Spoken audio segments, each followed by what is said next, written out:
ভারতের বিহারের দ্বারভাঙ্গা বিমানবন্দরে সম্প্রতি দেখা গেল একজন বৃদ্ধ রানওয়ের মাঝখানে বসে দিব্যি প্রাকৃতিক কর্ম সেরে নিচ্ছেন। না, তিনি কোনো বিমানবন্দরের কর্মী নন এবং এটা কোনো বিজ্ঞাপন চিত্রও নয়, পুরো ঘটনাটাই বাস্তব।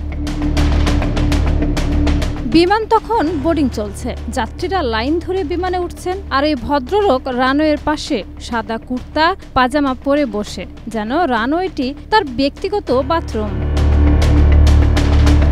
এদিকে পাইলট নিজেই ককপিট থেকে ভিডিও করেন। ভিডিওতে সহ পাইলটের সঙ্গে তাকে হাসতে শোনা যায়। সম্ভবত তারা ভাবছিলেন, এয়ার ট্রাফিক কন্ট্রোল, আমরা এখানে এক নতুন অবতরণ দেখছি।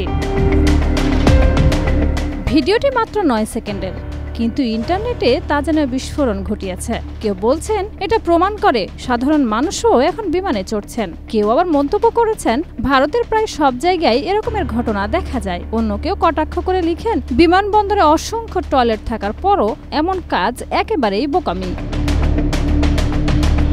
তবে অনেকে বিষয়টিকে মোটেও হালকাভাবে নেয়নি। একজন রেগে গিয়ে লেখেন, বিমানবন্দরে এত টয়লেট থাকা সত্ত্বেও এমন কাজ পুরো ইডিয়েটের মতো আচরণ।